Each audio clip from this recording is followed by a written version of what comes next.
The gun pressed against my temple feels cold, but not as cold as the voice behind it. You have 30 seconds to tell me why I shouldn't pull this trigger and end the woman who destroyed my entire operation. I don't flinch. I've had worse pointed at me. Much worse.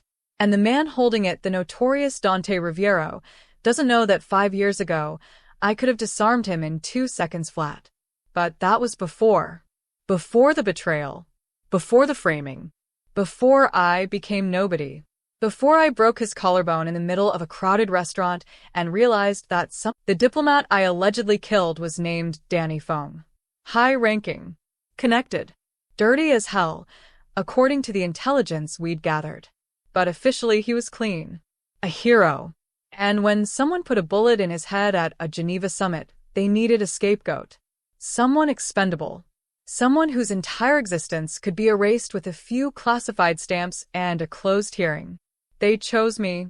The witness who identified me, who swore under oath that he'd seen me pull the trigger, was a man I'd never met. A Mafia lieutenant named Dante Riviero. Dark hair. Sharp jaw. Cold eyes. He sat in that witness box and described me perfectly. My height. My build. The scar on my left shoulder from a mission in Prague. Details only someone who'd studied me would know. I screamed that I was innocent. I showed them my alibi. I had proof I was 300 miles away on a completely different operation. But my handler disappeared. My mission files were sealed. And suddenly every piece of evidence that could have saved me was classified above my clearance level. They convicted me in a closed military tribunal. No press. No public record.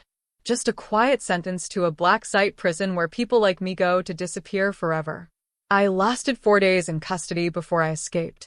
I won't tell you how. Some skills you don't share, even in a story like this. But I got out. I ran. And I stayed gone. For 5 years, I've been Elena Morrison's single mother, waitress, nobody. I wear my hair different, dyed it darker, gained some weight to change my silhouette, learned to walk differently, talk differently, smile differently. I became someone else so completely that sometimes I forget who I used to be. But your body doesn't forget. Your instincts don't forget. And when Dante Riviero walked into Marcello's on that Thursday night, every single cell in my body remembered exactly who I was. The storm had been building all evening. One of those late autumn storms that turns the sky purple and makes the air feel electric. The kind of weather that puts people on edge. We only had a handful of tables occupied. A couple in the corner barely speaking to each other. A family with 2 kids who wouldn't sit still. And then them. 4 men in expensive suits. The kind of expensive that doesn't have labels because it doesn't need them. They took the large booth near the window. The one we usually reserved for parties. I wasn't supposed to serve that section, but Maria called in sick and Tony was covering the bar, so it fell to me. I grabbed menus. Put on my pleasant server smile. Walked over with my notepad ready. And then I saw his face. Time didn't slow down. That's a myth. Time sped up. My heart rate jumped. My vision sharpened. My hands wanted to reach for weapons I hadn't carried in 5 years. Every alarm bell in my nervous system started screaming at once. Dante Riviero. The man whose testimony destroyed my life. Older now. Harder. The kind of handsome that makes you think of danger and bad decisions. Dark hair falling back from his face, naturally. Sharp jawline. Lightly tanned skin. And ink. Symbols snaking up his neck, across his hands, disappearing under his collar. Mafia ink. The kind you earn, not choose. He wasn't a lieutenant anymore. I could tell from how the other men deferred to him. From the way he sat. From the weight of command in his posture. He'd climbed the ladder. Become exactly what men like him become when they survive long enough. A boss. He looked up at me. Our eyes met. And I watched recognition flash across his face like lightning. He knew me. Despite the hair. Despite the weight. Despite 5 years and a different name tag. He knew exactly who I was standing in front of him. I should have run. Every survival instinct I had screamed at me to drop the menus and disappear into the kitchen and out the back door and never stop running. But I couldn't move. I was frozen. staring at the man who'd stood in a courtroom and sworn I was a murderer. "Evening, gentlemen," I heard myself say. My voice sounded normal. Calm. The waitress voice I'd perfected over 3 years. "Can I start you off with drinks?" One of the men, heavy-set with a thick neck and small eyes, was already drunk. I could smell it from 3 feet away. He looked me up and down in a way that made my skin crawl. "Yes, sweetheart," he slurred. "How about you bring us a bottle of your most expensive wine and your phone number?" The other men laughed. Dante didn't. He was still staring at me, his expression unreadable. "I'll get that wine for you," I said. Still calm. Still professional. Screaming inside. "Don't walk away when I'm talking to you." The drunk one reached out, grabbed my wrist. His fingers were thick and clammy. "I asked you a question." This is the moment. The moment where everything I'd built came crashing down. Because when his hand closed around my wrist, my body responded before my brain could stop it. 5 years of waitressing disappeared. 5 years of hiding evaporated. And the operative I used to be surged to the surface like she'd been waiting. I felt my weight shift. Felt my free hand start to move toward his pressure point. Marco. Dante's voice cut through the moment. Sharp. Cold. Absolute. "Let her go." Marco laughed. "Come on, boss, just having a little fun." Let her go. Something in Dante's tone made Marco release my wrist. He held up his hands. All right. Calm down." But he was still smirking, still looking at me like I was something he could take. And then he said something crude. Something about what he'd like to do to me. Something that made the other men at the table shift uncomfortably. Dante moved fast. His hand came up. I saw the motion. Saw his palm heading toward Marco's face to shut him up. But from where I stood, from the angle I was at, it looked like he was swinging at me. And my body reacted. I moved without thinking. Pure instinct. 5 years of suppression shattered in half a heartbeat. My tray clattered to the floor.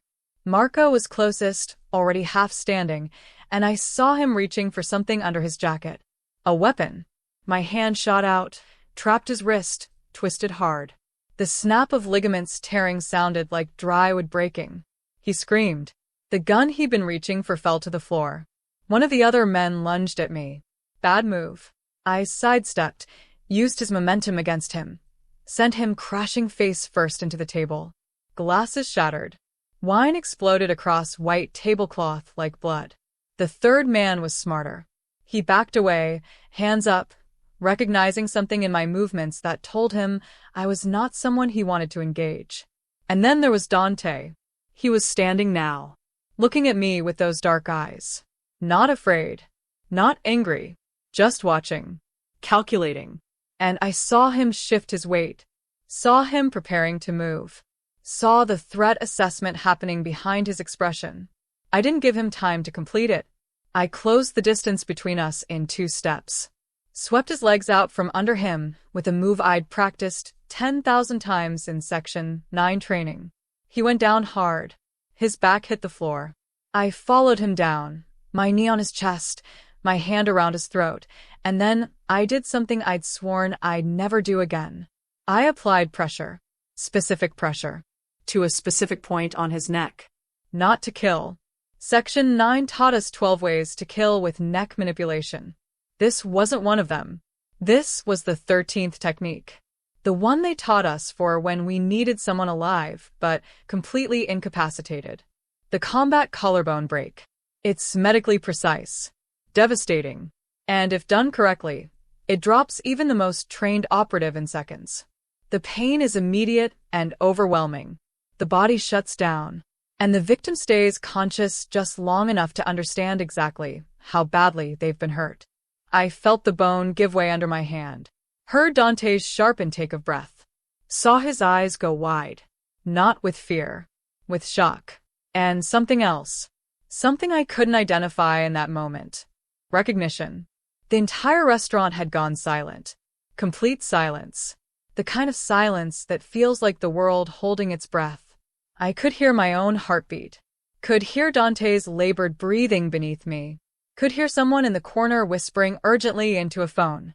I looked down at him. He looked up at me. And in that frozen moment, sprawled on the floor of a restaurant with his collarbone shattered and 3 of his men either screaming or unconscious around him, Dante Riviero smiled. Not a cruel smile. Not a threatening smile. A smile of understanding. Section 9, he whispered. His voice was tight with pain but absolutely certain. Only Section 9 agents know that move. My blood went cold. You're not dead, he continued, each word clearly costing him effort. They told me you died in custody. They told me you hanged yourself 3 days after sentencing.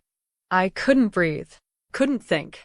Because if they told him I was dead, that meant something much bigger than I'd understood. That meant the people who framed me had continued manipulating him after the trial. That meant whatever game was being played was still active. My manager's voice cut through my spiral. Tony was standing 10 feet away, phone in hand, face pale. What the hell did you just do? I stood up, stepped back from Dante. My hands were shaking now. The adrenaline was crashing. 5 years of careful control destroyed in 30 seconds. I quit, I heard myself say. Then I ran. Not out the front. Too exposed. Through the kitchen, past the line cooks frozen in shock, out the back door into the alley. The storm had broken while I'd been inside. Rain hammered down. Thunder rolled overhead. I ran anyway. Down the alley. Left on 5th Street. Right on Madison. Trying to put distance between myself and what I'd just done. Trying to process what Dante had said. They told him I was dead. Which meant someone with enough authority to brief a Mafia lieutenant had actively fed him false information. Which meant someone wanted him to believe I was gone. Which meant there was a reason they needed him to stop looking for me. Which meant he'd been looking. I ran for 6 blocks before my lungs forced me to stop. Ducked into a doorway. Pressed my back against the cold brick. Let the rain soak through my uniform. My mind was racing faster than my legs had been. I'd just assaulted 4 men in a public place, including a known Mafia boss. There would be cameras, witnesses, police. And worse than police, there would be attention. The kind of attention I'd spent 5 years avoiding. The kind of attention that would lead them straight to me. Straight to Lily. Oh God. Lily. My daughter was at the apartment. With Mrs. Brown, the elderly woman from upstairs who watched her when I worked nights. Mrs. Brown, who thought I was a widow, who thought my husband died in a car accident, who had no idea that the woman paying her $20 an hour was a wanted fugitive. I had to get to her, had to get us both out of the city before whoever was monitoring for my reappearance triangulated on that restaurant, before Dante or his people decided to come after me, before everything I'd built came crashing down. I pushed off the wall, started running again. The apartment was 12 blocks away. I could make it in 10 minutes if I ran hard, if I didn't get stopped, if luck was on my side for once in my miserable life. The rain made everything harder. My shoes slipped on wet concrete. My uniform clung to my skin. My hair plastered against my face. But I didn't slow down. Couldn't slow down. Because every second I wasted was a second closer to losing the only thing that mattered. I burst into our building's lobby. No dorman. No security. Just a tired lock that hadn't worked in months and a row of dented mailboxes. Took the stairs 3 at a time. 4th floor. Apartment 4C. My hands shook so hard I could barely get the key in the lock. The door swung open.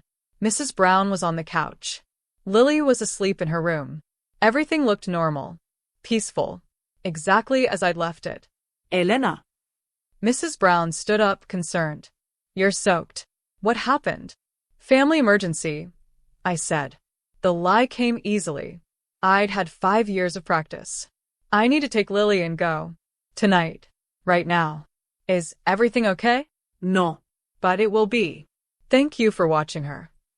I pressed $40 into her hand. Twice what I owed her. I'm sorry for the short notice. She wanted to ask more questions.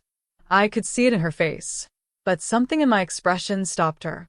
She just nodded, gathered her things, let herself out with one last worried look. The moment the door closed, I was moving. Lily's room first. I pulled out the go bag I'd kept hidden in her closet for 5 years. Clean clothes. Fake IDs. Cash. Burner phones. Everything we'd need to disappear. Again. Mommy.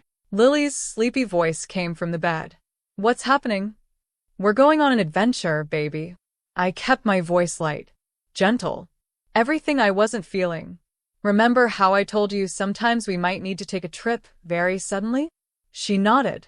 She was so small. So trusting. So completely unaware that her mother had just destroyed the fragile safety I'd built for us. Get dressed, sweetheart. Warm clothes. We're going somewhere cold. She climbed out of bed without arguing. That's what broke my heart. She didn't question, didn't complain, just trusted that Mommy knew what she was doing. Just believed that this was normal. What kind of life had I given her where emergency evacuations in the middle of the night were normal? I moved through the apartment like a machine. Grabbed our documents from the false bottom in my nightstand. Our emergency cash from behind the bathroom mirror. The prepaid credit cards I'd been slowly loading for exactly this scenario. 15 minutes. That's all I gave myself. 15 minutes to pack up 5 years of life. We were heading for the door when I heard it. Footsteps in the hallway. Heavy. Multiple people. Moving with purpose. My hand found Lily's shoulder. Pushed her toward the fire escape window. Baby, I need you to climb out onto the fire escape. Can you do that for Mommy? I'm scared. I know. But I'm right behind you. I promise. She climbed through. I handed her the bags. Followed her out just as someone knocked on the apartment door. Not a normal knock. A cob knock. Or worse. Elena Morrison. Open the door. I pulled the window closed behind me. The fire escape was old metal. Rusted. It shook under our weight as we descended. Lily was crying quietly now. Trying to be brave. Failing. I wanted to comfort her. Wanted to stop and hold her and tell her everything would be okay. But everything would not be okay. Not anymore. We hit the alley. I grabbed Lily's hand. Started moving toward the street. Had to get to the subway. Had to disappear into the city's veins before they locked down the area. That's when I saw him. Dante Riviero. Standing at the end of the alley. Arm in a sling. Face pale with pain. But standing. Blocking our exit. I put myself between him and Lily. My body tensed. Ready to fight.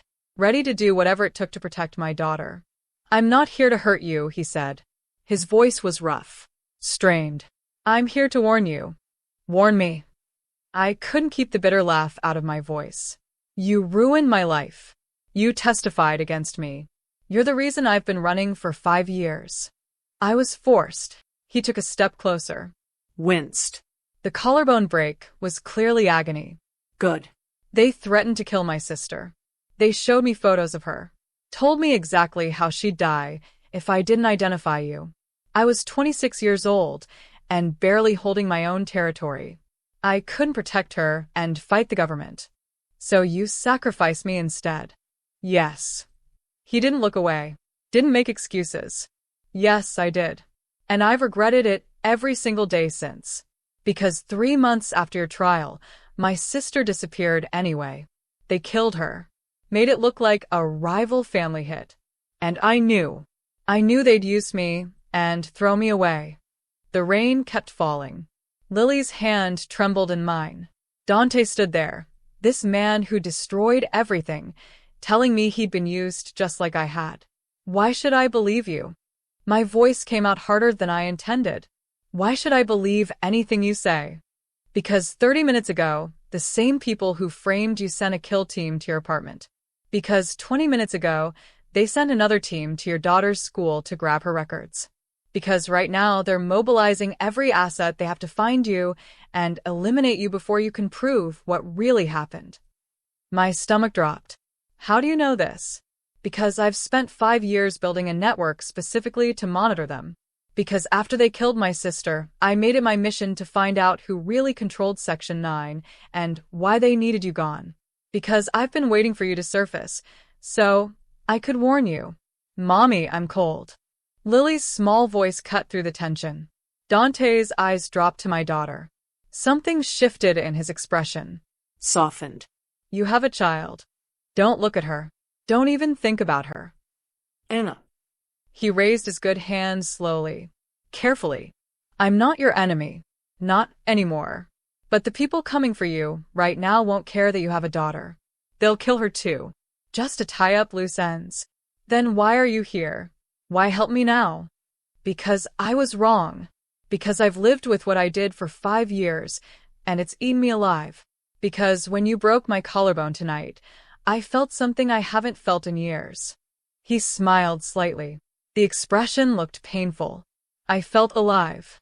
And I realized that the only person who's ever made me feel anything real in this whole corrupt game is the woman I helped destroy.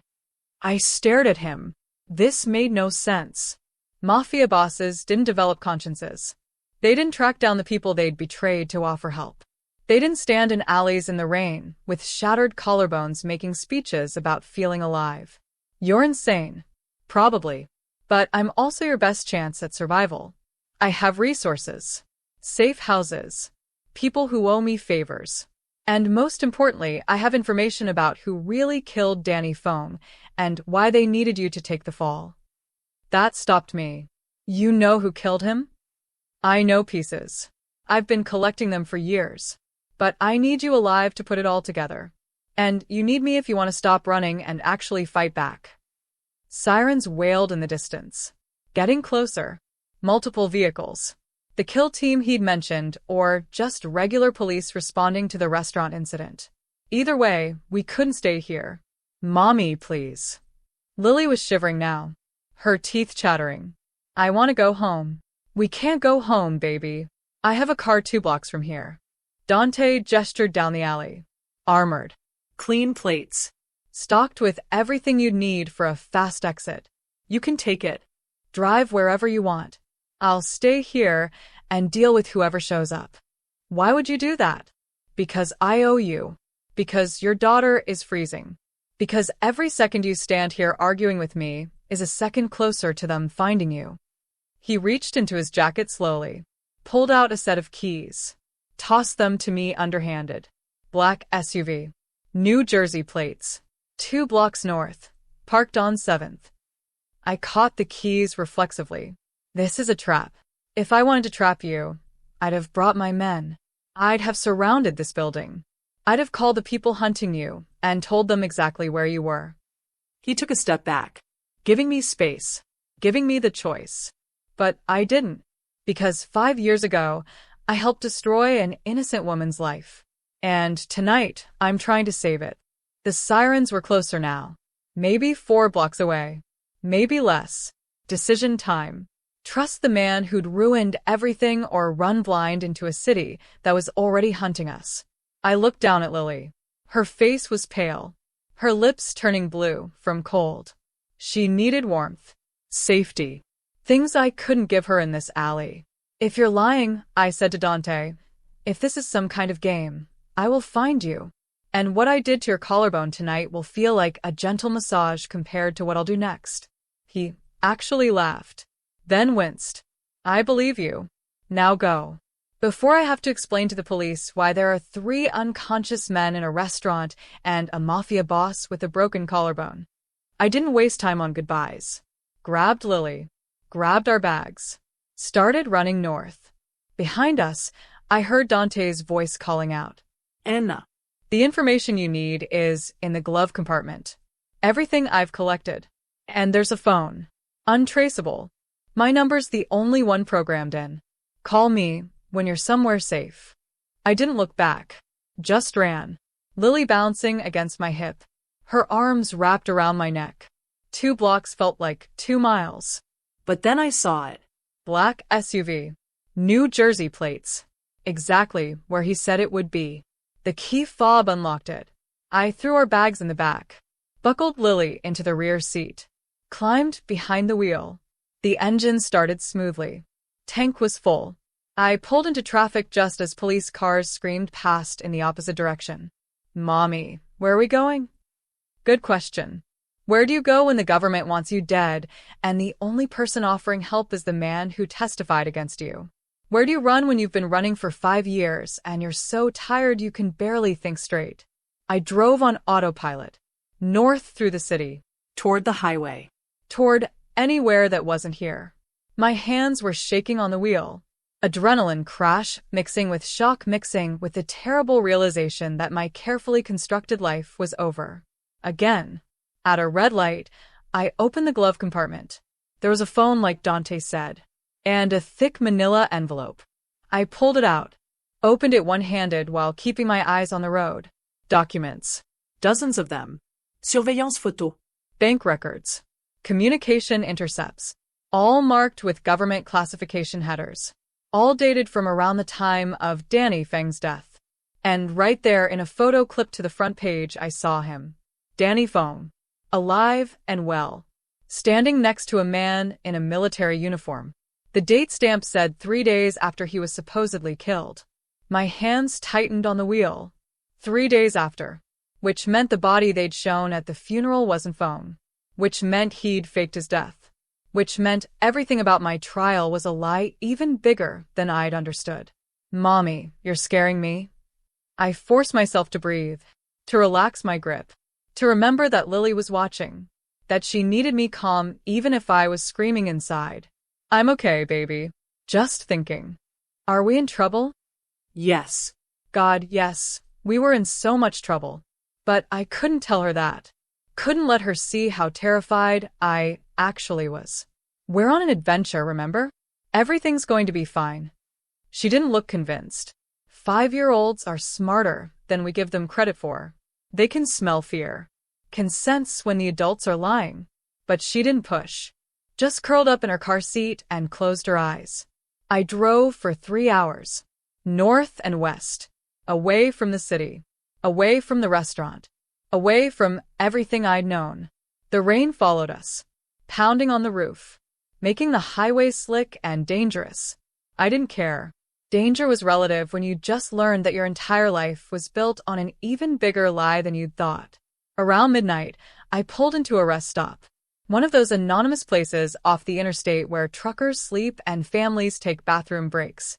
I parked in the back, away from the lights, away from the cameras. Lily was asleep. I didn't wake her. Just sat there in the driver's seat, staring at the envelope full of documents, trying to process what they meant. Danny Feng was alive. Someone in the government had helped him fake his death. Someone had needed a scapegoat. Someone had chosen me. And someone had forced Dante to be their weapon. The phone in the glove compartment buzzed. A text message. From the only number programmed in. Are you safe? I stared at it for a long moment, then typed back. Define safe. The response came immediately. Alive. Away from immediate danger. Somewhere you can think. Why are you helping me? Because 5 years ago, they made me destroy you. Tonight, you could have killed me. You didn't. You broke my collarbone and walked away. That's mercy. I don't get mercy in my world. And I don't forget it. I almost laughed. Mercy. He thought shattering his bone was mercy. In a way, I suppose it was. I'd had 12 other options. All of them lethal. I'd chosen the one that left him breathing. The documents in the envelope. How long have you had them? 3 years. Since I started really digging. There's more. Much more. But you need to see these first. You need to understand how deep this goes. Why didn't you come forward? If you knew I was innocent, why not expose it? The pause before his next message was longer. Because I'm a criminal, Elena. Because I run an organization that the government officially calls a terrorist network. Because if I'd come forward, they'd have buried the evidence and me along with it. Because I needed you alive. I needed the one person with the training and clearance to actually do something with this information. And now I'm alive. Now what? Now we figure out who really runs Section 9. We find Danny Feng. We expose everyone involved. And we make sure your daughter grows up in a world where her mother isn't running. I looked back at Lily. Still sleeping. Still innocent. Still believing that mommy could fix anything. I don't trust you. Good. You shouldn't. But you need me anyway. He was right. I hated that he was right. But 5 years of running alone had gotten me nowhere. 5 years of hiding had just delayed the inevitable. And now they were actively hunting me.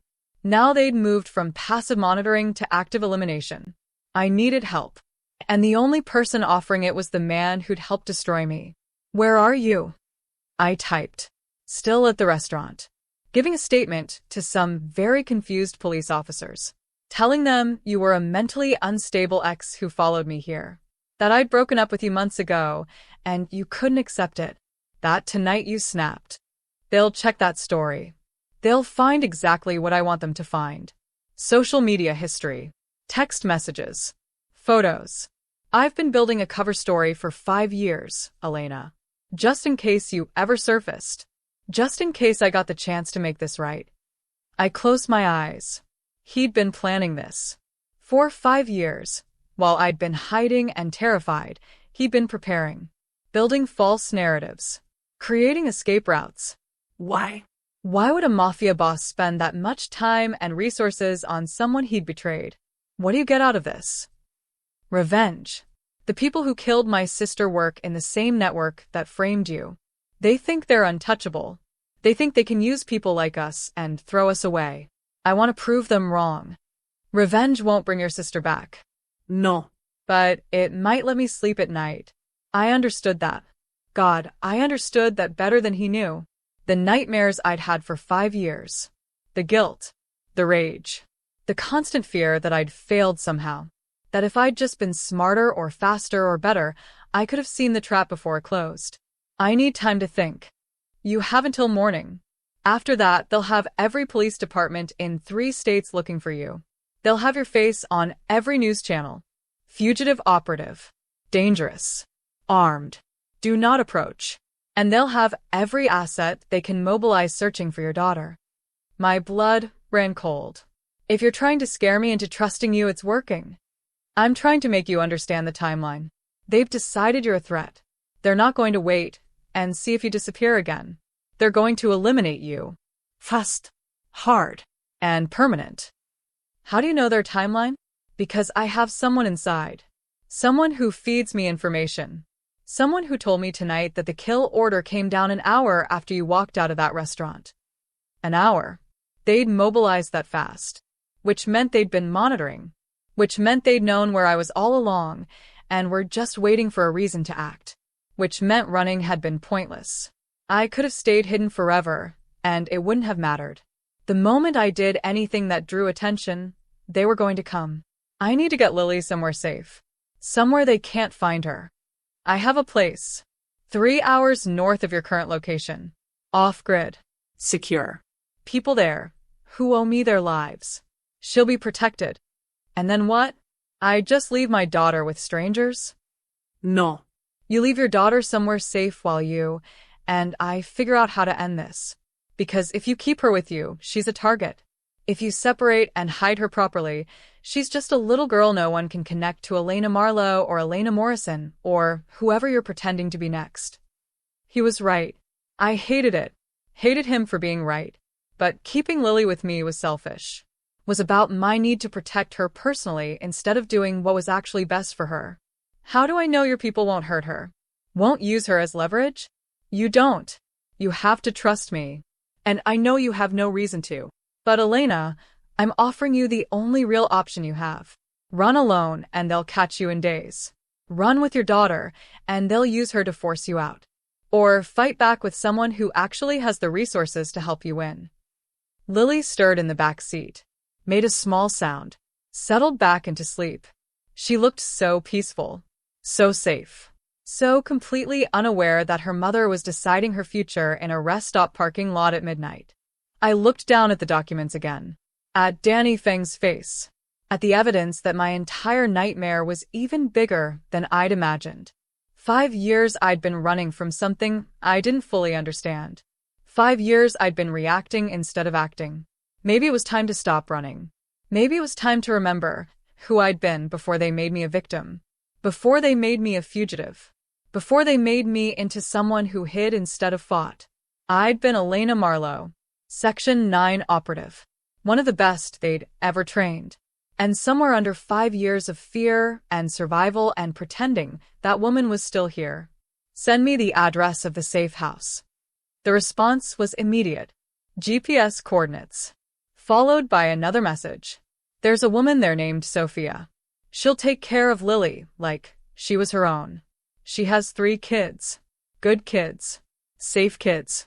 Your daughter won't be alone. If anything happens to her, Dante, if they find her because of you, if this is a trap, I will end you. Slowly. Painfully. In ways that will make tonight look gentle. I know. And I'm counting on that. Because the woman who can promise me that kind of death is the woman I need to help me bring down the people who destroyed us both. I started the engine. Programmed the GPS coordinates. 3 hours north. Deep into rural territory. Away from cities and cameras and the digital footprints that get people killed. Mommy? Lily's sleepy voice came from the back. Where are we? We're going to meet some new friends, baby. Nice people who are going to take care of you for a little while. Why can't you take care of me? Because I have to become someone dangerous again. Because I have to stop hiding and start hunting. Because the only way to keep you truly safe is to eliminate the threat, not run from it. Because Mommy has to take care of some grown-up business. But I promise, as soon as I'm done, I'm coming back for you. And then we're going to have a real home. Not an apartment where we have to leave in the middle of the night. A real home where you can have your own room and make friends and not worry about anything. Promise. I promise. I'd made a lot of promises over 5 years. Promises that tomorrow would be better. Promises that we'd be safe soon. Promises that I'd figure everything out. Most of them had been lies. Comfortable lies to help a little girl sleep at night. But this one I meant. Because I was done running. Done hiding. Done letting the people who destroyed my life think they'd won. The drive to the safe house took exactly 3 hours and 17 minutes.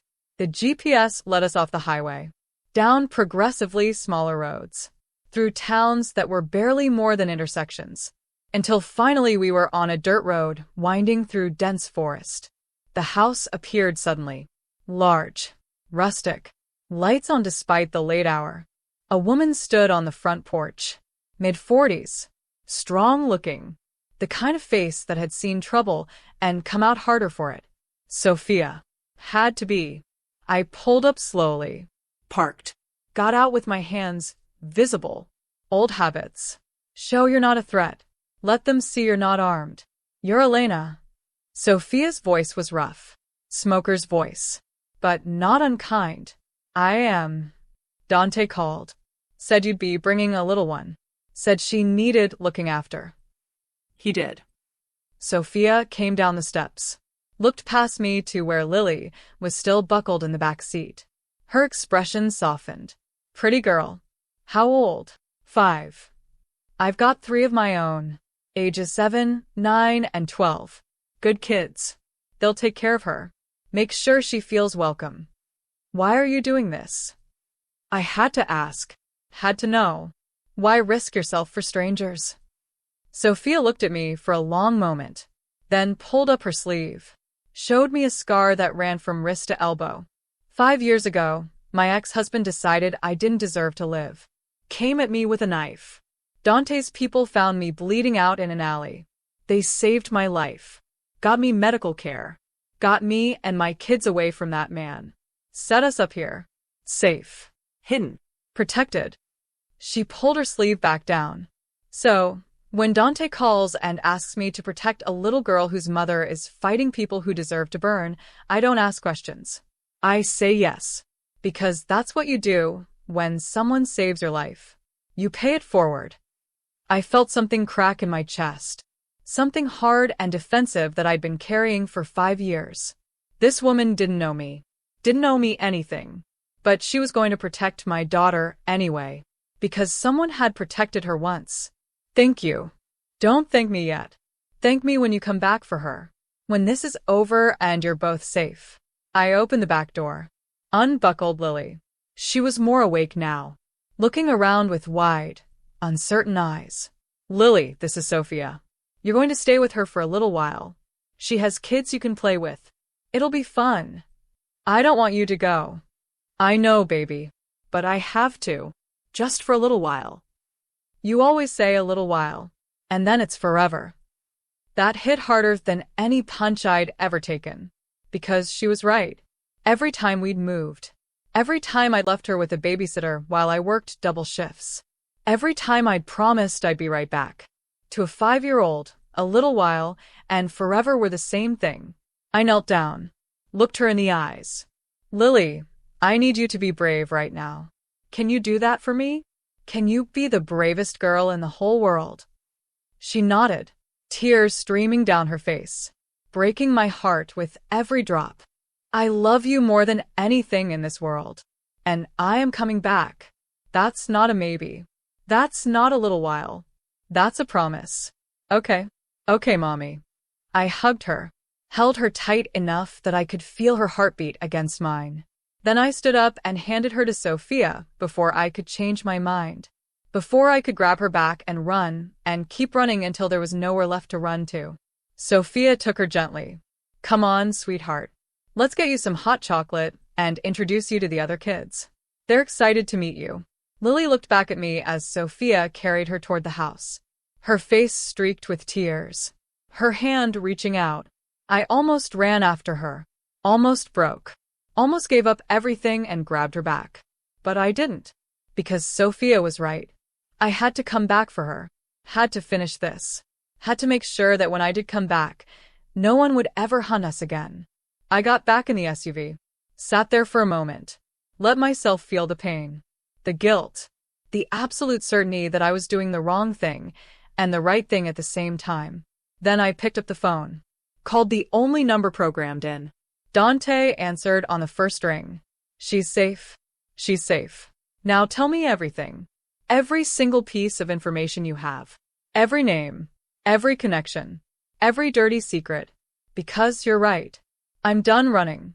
And whoever did this to us is going to learn exactly why Section 9 trained me the way they did. Good. Because I've been waiting 5 years to hear you say that. Where are you? I just dropped my daughter at your safe house. I'm 3 hours north of the city. And I'm coming back. Don't. Not yet. I'm leaving the city in 20 minutes. I'll meet you halfway. There's a diner off Route 9. 24 hours. Called Rosie's. I'll be there at 4 in the morning. We'll talk. Plan. And then we'll start burning down everyone who thought they could use us and walk away clean. I checked the clock. 2:30. I could make it to Route 9 by 4 if I drove fast. I'll be there. And Dante? This better not be a trap. If it was a trap, I wouldn't have sent you to Sophia. I'd have just told you to meet me and grabbed you when you showed up. The fact that your daughter is safe with someone you can verify is real should tell you I'm serious. It tells me you're smart enough to build a convincing trap. He laughed. Fair. I'll see you at 4. And Elena? Bring that envelope. We have a lot to discuss. The line went dead. I sat there for another moment, looked at the house where my daughter was. Saw Sophia through the window, carrying Lily toward what looked like a kitchen. Saw other kids appearing. Curious. Friendly. She'd be okay. For now. She'd be okay. And I needed to make sure that for now became forever. I put the SUV in gear. Headed back toward the main road. Toward Route 9. Toward a diner called Rosie's where I was going to sit down with a man who destroyed my life and plan how to destroy everyone else who'd thought they could get away with it. 5 years I'd been a victim. 5 years I'd been running. 5 years I'd been the person they made me. Time to remember who I really was. Time to become Elena Marlowe again. Rosie's diner looked exactly like every other forgotten roadside stop in America. Peeling paint. Flickering neon sign. Windows that probably hadn't been cleaned since the 90s. The parking lot was empty except for 2 cars. A beat-up sedan that probably belonged to whoever was working the graveyard shift. And a sleek black Mercedes that stood out like a diamond in a landfill. Dante's car. Had to be. I pulled in next to it. Cut the engine. Sat there for a moment gathering myself. This was it. The moment where I either started taking my life back or walked into the trap that would end everything. Through the window I could see him. Sitting in a corner booth. Arms still in a sling. face pale but alert. He was watching the door, waiting for me. I grabbed the envelope, got out. The early morning air was cold and damp, that pre-dawn chill that gets into your bones. I could smell rain coming, another storm building on the horizon. The bell over the door jingled as I walked in. Dante looked up. Our eyes met, and for the second time in 12 hours, I saw that strange expression cross his face. Not quite recognition, not quite understanding. Something else. Something that looked almost like relief. You came. He stood up, Winced. sat back down quickly. How's the collarbone? Feels like someone shattered it with a precisely applied combat technique designed to cause maximum damage while keeping the victim conscious and alive. So pretty much exactly as advertised. I slid into the booth across from him. You're lucky that's all I did. I know. Believe me, I know. He gestured to the waitress, an older woman with tired eyes and a name tag that said Gladys. Coffee for my friend. And whatever she wants to eat. Just coffee. Gladys poured 2 cups. Didn't ask questions. Didn't comment on the fact that a clearly wealthy man in expensive clothes was sitting with a soaking wet woman at 4 in the morning. Just poured the coffee and disappeared back behind the counter. You look terrible, Dante said. You have a broken collarbone and you're telling me I look terrible? Fair point. He took a sip of coffee. Your daughter gets settled, okay? Don't ask about my daughter. Don't pretend you care. Just tell me what you know. He nodded, set down his cup, leaned back carefully. Danny Fong isn't dead. You saw the photo. That was taken in a CIA black site in Poland 3 days after his supposed assassination. Why fake his death? Because he was in deep with Chinese intelligence, trading secrets, selling access, making millions. And someone in our government found out. But instead of arresting him, they made a deal. He'd fake his death, disappear, and feed us intelligence about Chinese operations. In exchange, he got to keep his money and his life. And I was the scapegoat. You were convenient.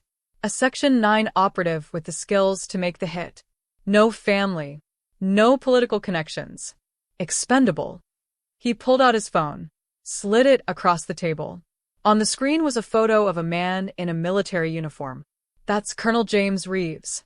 He runs Section 9. Or, at least he did 5 years ago. He's the one who picked you for the frame. I stared at the photo. I'd never met Reeves. Section 9 was compartmentalized. Operatives never saw the top brass. We got our orders through handlers, completed our missions, reported our results. The people actually running the program were ghosts. How do you know this? Because the person who forced me to testify against you was Reeves' second in command. A woman named Victoria Cross. She's the one who showed me the photos of my sister. Who told me exactly what would happen if I didn't cooperate. Who made sure I understood that my family's survival depended on your conviction. And then she killed your sister anyway. 3 months later. Made it look like a rival organization hit. But I knew it was her. Because that's what they do. They use people and then eliminate the witnesses. Your trial was classified. No public record. But I was a loose end. My sister was leveraged to keep me quiet. So, why didn't they kill you? They tried. Twice. Once 6 months after the trial. Once a year after that. Both times I survived because I'd spent those months building my organization. Getting stronger. Making myself too expensive to eliminate quietly. He leaned forward. That's when I realized something. They only kill you if you're weak. If you're strong enough, dangerous enough, valuable enough, they leave you alone. Or they try to use you again. Which one are you? Both. I'm strong enough that they can't eliminate me without causing problems. And I'm useful enough that they occasionally contract me for jobs they can't do officially. Black bag operations. Asset elimination. The kind of work that needs someone with my particular skill set and moral flexibility. I felt sick. You work for them. The people who killed your sister.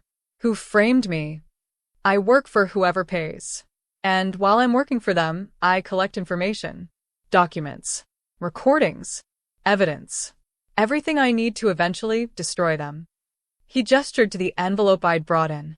That's 5 years of collection. But it's not enough. Not yet. Because Victoria Cross is careful. Reeves is careful. They don't leave trails that lead back to them. Then, what's your plan? My plan was to wait until you surfaced. Because you're the one person who can access the classified files that would prove everything. You're the one person with Section 9 clearance, combat skills, and a motivation to see this through. You're the weapon I've been waiting 5 years to aim at them. I shook my head. My clearance was revoked the moment they arrested me. Your official clearance was revoked. But Section 9 systems don't work like normal government systems. Your biometrics are still in the database. Your DNA signature, your retinal scan, your fingerprints. They can't erase those without completely rebuilding the security infrastructure, which they haven't done because that would cost billions and require congressional oversight they can't afford. You're saying I can still access Section 9 facilities? I'm saying that if you walked into the right facility with the right approach, the physical security systems would recognize you as a valid asset. The human security would try to stop you. The computers wouldn't care that you're supposed to be a fugitive. That's insane. That's bureaucracy. The left hand never talks to the right hand, especially in classified programs. He pulled out another photo. This one showed a nondescript office building. This is a Section 9 data archive facility. New Jersey, about 40 miles from here. It's where they store physical copies of classified mission files. Every operation, every asset, every piece of evidence that's too sensitive for digital storage. Including files about Danny Feng's fake Beth. Including everything. Who ordered it? Who executed it? Who knew? Who covered it up? Every name. Every signature. Every piece of evidence we'd need to expose the entire conspiracy. I stared at the photo. When you say physical security would try to stop me, what exactly do you mean? I mean there are approximately 20 guards on duty at any given time. All armed. All trained. All with orders to shoot first and ask questions never when it comes to unauthorized access. And you want me to what? Walk in and ask nicely? I want you to do what you were trained to do. Infiltrate. Acquire. Extract. You've done it dozens of times for Section 9. Do it once against them. I haven't run an operation in 5 years. I'm out of practice. Out of shape. Out of my mind for even considering this. You broke 3 of my men and shattered my collarbone in under 30 seconds while wearing a Waitress uniform and sneakers. You're not that out of practice. He leaned forward. Elena, I know you're scared. I know you want to grab your daughter and run as far as you can. But they will find you. Maybe not today. Maybe not this month. But eventually they'll find you. And when they do, they won't give you a trial. They won't give you a chance to explain. They'll just eliminate the problem. And if I do this, if I somehow manage to break into a classified facility and steal evidence, then what? Then we have leverage. Then we can go public. Then we can force them to either admit what they did or risk exposure. Either way, you stop being a fugitive. You become a whistleblower. A victim. Someone with proof that the government framed an innocent operative. It sounded good. Too good. There's something you're not telling me. He smiled. You're right. There is. The facility isn't just a data archive. It's also where they keep high-value assets. People who know too much. People they can't kill because of political complications but can't release because of security risks. You think Danny Feng is there? I think it's possible. I think if they wanted to keep him on ice while they figured out what to do with him long-term, that's where they'd put him. And if he's there, if you can get to him, he can testify. He can confirm everything. He can be the witness that actually ends this. Or he can be the bait in a trap. Also possible, which is why I'm going with you. I almost laughed. You can barely move. Your collarbone is shattered. You'd be a liability. I can't do combat, but I can run Overwatch. I can monitor communications. I can hack security systems. I can do all the things you can't do while you're inside doing all the things I can't do. He reached into his jacket, pulled out another phone. This is hardened, encrypted, untraceable. We stay in contact the entire time. I guide you through. You tell me what you find. We work together. Why does this feel like you're using me the same way they used to? Because maybe I am. Because maybe we're both using each other. You need my resources and information. I need your skills and clearance. We're both looking for the same thing. Justice. Revenge. Call it whatever makes you sleep at night. But the end result is the same. We destroy the people who destroyed us. I picked up my coffee. It had gone cold. I drank it anyway. Needed something to do while my brain caught up with what he was proposing. Break into a government facility. Steal classified files. Possibly extract a high-value target. All while being actively hunted. It was suicide. Stupid. Reckless. Everything I'd spent 5 years avoiding.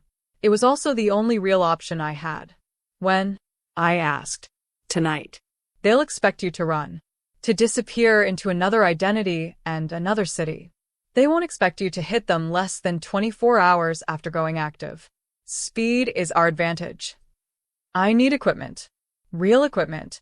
Not whatever you have in your trunk. I have a storage unit. Weapons. Gear. Body armor. Everything you used to use in Section 9. I've been collecting it. Preparing for this. For 5 years you've been preparing. For 5 years I've been waiting for you to come back. For 5 years I've been building toward this moment. And now you're here.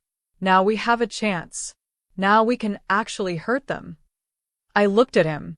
Really looked at him. This man who'd testified against me. Who'd spent 5 years building a case to destroy the people who used him. Who'd shattered his own life as thoroughly as he'd shattered mine. And I saw something I hadn't expected to see. Truth. He meant every word. This wasn't a game to him. This wasn't manipulation. This was a man who'd been used and betrayed and was willing to risk everything for a chance at payback. Just like me. If this goes wrong, I said. If this is a trap, or if we fail, or if anything happens to my daughter because of this, I meant what I said. I will end you. I know. And I'm counting on it. Because the woman who can promise me that is the woman who can actually pull this off. I stood up. Show me this storage unit. Show me the equipment. And then we'll talk about whether this insane plan has any chance of actually working. He stood too. Carefully. Moving like every breath hurt. Which it probably did. My car or yours? Yours. Mine stays here. Too easy to track if they're monitoring traffic cameras. We walked out together. The sky was starting to lighten. That gray pre-dawn light that makes everything look washed out and unreal. Gladys watched us leave. Still didn't ask questions. Just went back to wiping down the counter like 4 in the morning. Meetings between criminals and fugitives were perfectly normal. Maybe in a place like Rosie's, they were. Dante's Mercedes was as nice inside as it looked outside. Leather seats. Sophisticated sound system. The kind of car that cost more than I'd made in 3 years of waitressing. He drove one-handed. His left arm completely immobilized. But he drove well. Smooth. Confident. Like the pain was just background noise he'd learned to ignore. How are you even functioning? I asked. That break should have you on serious painkillers, barely able to think straight. I took something. Enough to take the edge off. Not enough to slow me down. I've had worse injuries. Worse than a shattered collarbone. 3 years ago, a rival family sent someone after me. Got me in the liver. Nearly bled out in my own restaurant. Spent 2 weeks in a hospital under a fake name with half my organization thinking I was dead. This. He gestured to a sling. This is inconvenient. That was life-threatening. And you still do this work. Still live this life. What else would I do? I grew up in this world. My father ran the organization before me. His father before him. This is what I know. Who I am. I'm good at it. And until 5 years ago, I thought I was doing something meaningful. Building something that mattered. He glanced at me. Then they made me testify against you. Made me realize I was just another asset to be used and discarded. That changed things. So this is about revenge. This is about proving I'm not a tool. That I'm not disposable. That when they use people, there are consequences. He turned down a side street. The storage unit is 2 blocks from here. Everything you need is inside, including answers to questions you probably didn't even know you had.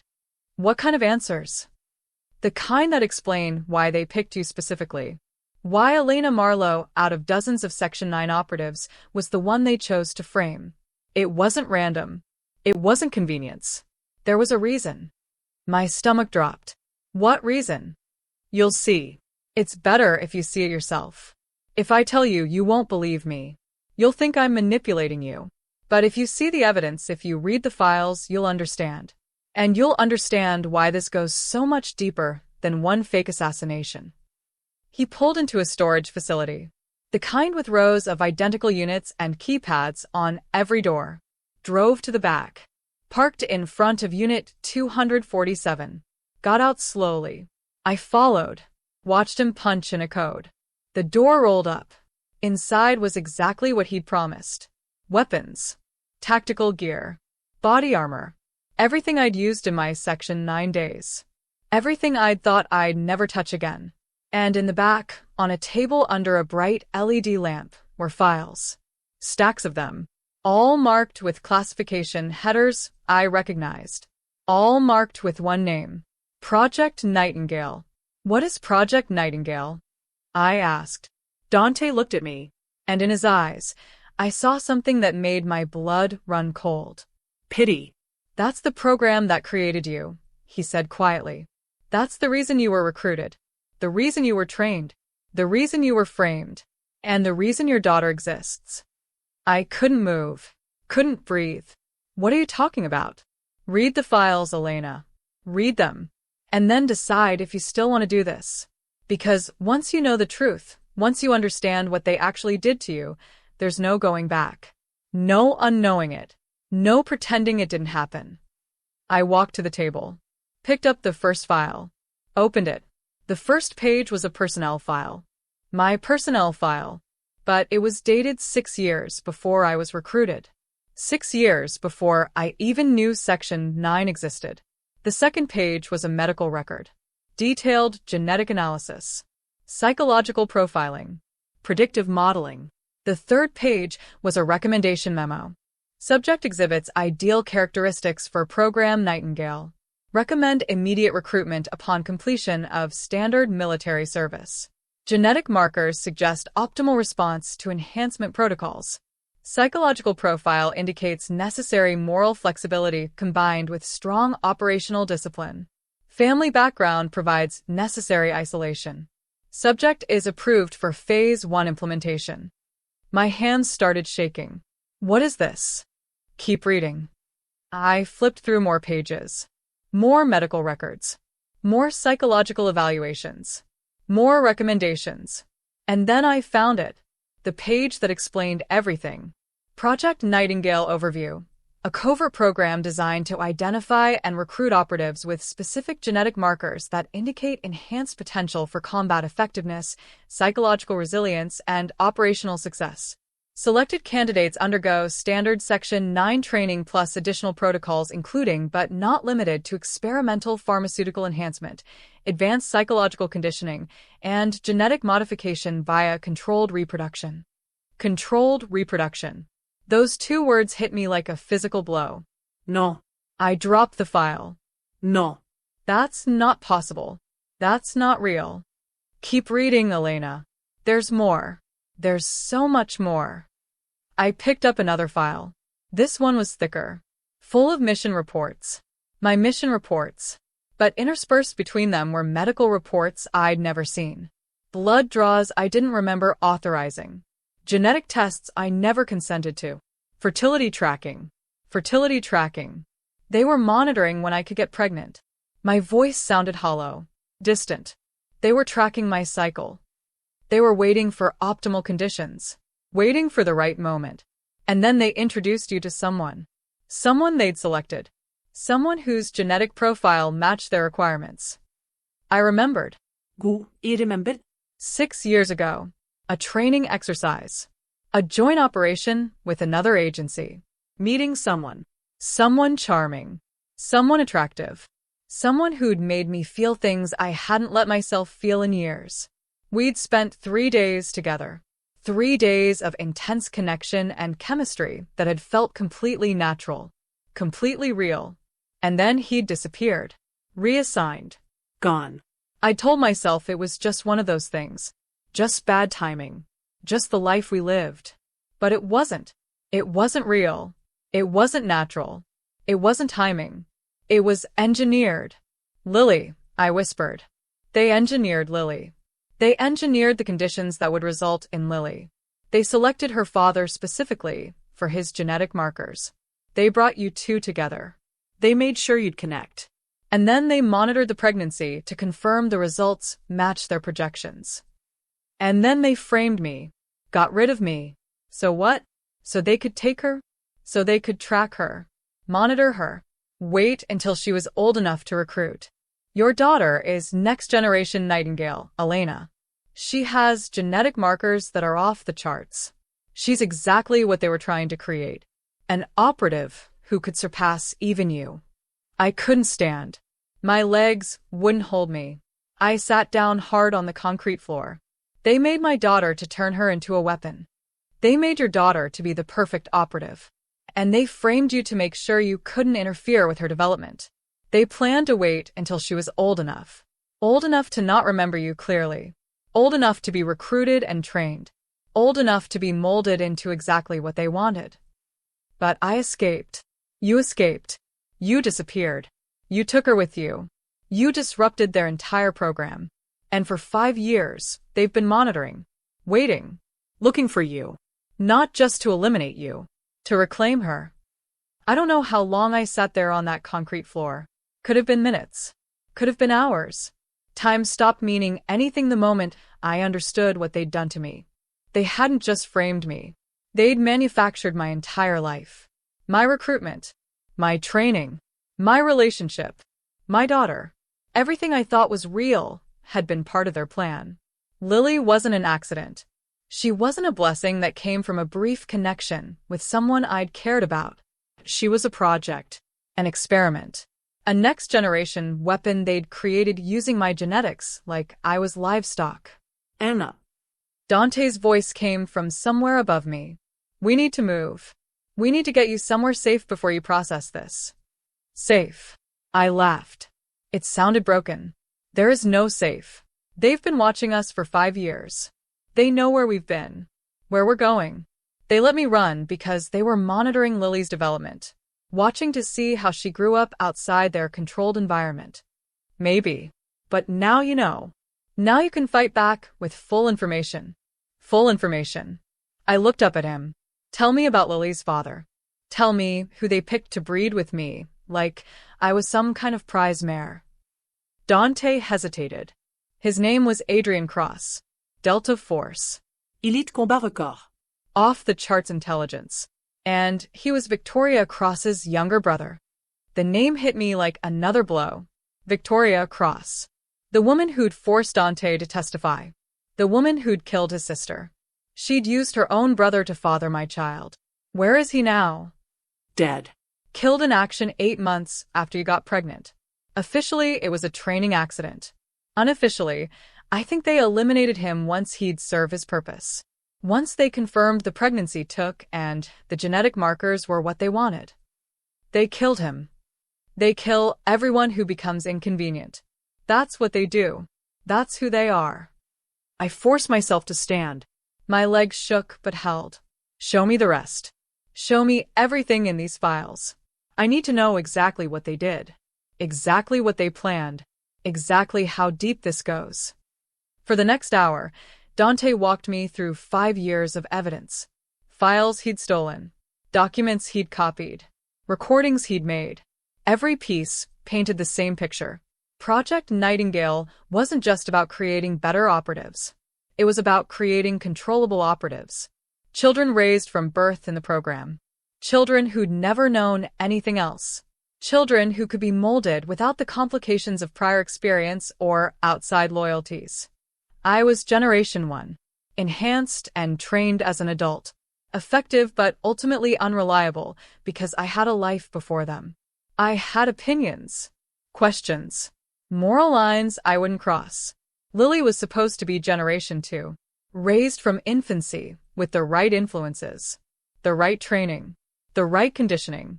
She'd never question orders because she'd never know there was an alternative. She'd be the perfect weapon because she'd never know she was a weapon at all. They have 12 other children. Dante showed me a list. Names. Ages. All between 3 and 7 years old. All from operatives who'd been part of Nightingale. All being raised in specialized facilities disguised as elite boarding schools. 12 other kids like Lily. 12 other kids they controlled. Lily was the only one who got away.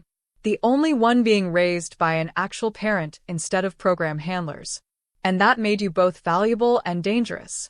Valuable because they wanted to see how she developed outside their control. Dangerous because you could expose everything. I studied the list. Committed every name to memory. We're getting them out. All of them. When we take down this program, we're extracting every single child. That's a separate operation. Much bigger. Much more complicated. I don't care. They're children. They didn't ask for this. They didn't choose this. We're getting them out. Dante nodded slowly. Okay. But first we need the evidence to actually expose the program. First we need to hit that facility tonight and get the files that prove everything. Then we can plan the rescue operation. Why tonight? Why so fast? Because they know you're active. They know you're not running. And they're going to figure out eventually that you might come after their data. We have maybe a 12-hour window before they lock down every facility and double security. Maybe less. He was right. Speed was our only advantage. Hit them before they expected it. Before they were ready. Before they could move the evidence or disappear the witnesses. What's the facility layout? Dante pulled out a tablet. Showed me blueprints. 3 floors above ground. 2 below. Main security on the ground floor. Data archives on the second basement level. High value holding on the first basement level. If Danny Foam is there, that's where he'll be. Guard count. 20 on a normal night. Could be more now. They'll have increased security after what happened at the restaurant. Cameras? Everywhere. But I can loop the feeds once you're inside. Make it look like nothing's happening. Give you a window to move. Access points. Main entrance is suicide. Too many guards. Too much security. But there's a maintenance entrance on the east side. Lower security. Mostly automated locks. If your biometrics still work, you can get in there without triggering alarms. And if they don't work, then we abort and figure out another plan. I studied the blueprints, memorized the layout, started planning approach routes and extraction paths. It felt strange. Familiar. Like putting on an old jacket that still fit perfectly despite years in storage. This was what I'd been trained for, what I was good at. And for 5 years I'd suppressed it, buried it, pretended I was someone else. Time to stop pretending. I'll need 3 hours to prep. Get my head right. Go through the equipment. Make sure everything fits and functions. Take 4. We don't move until 9 tonight. That gives us full darkness and the shift change at 10. Guards will be distracted, tired, less alert. What about you? What's your role in this? I'll be in a surveillance van 2 blocks away, monitoring communications, watching camera feeds, guiding you through.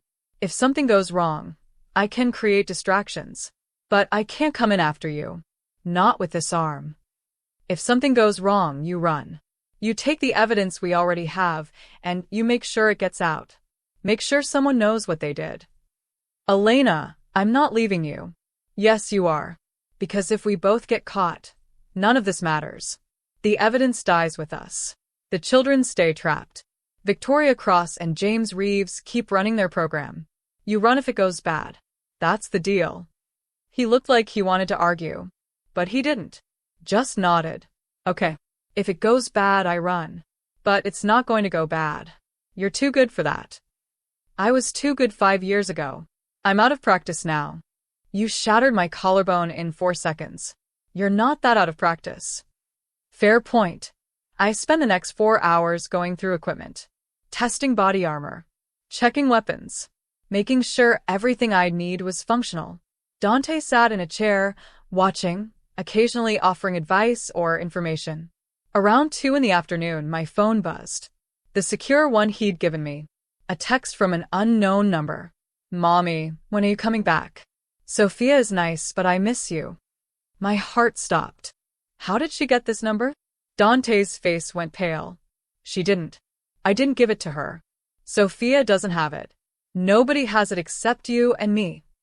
Then who sent this? He grabbed the phone, looked at the message, started typing frantically on his tablet. It's spoofed. They're using Lily's voice pattern, but the message is coming from a government server. They're trying to get you to respond, trying to track the phone. They have her voice pattern?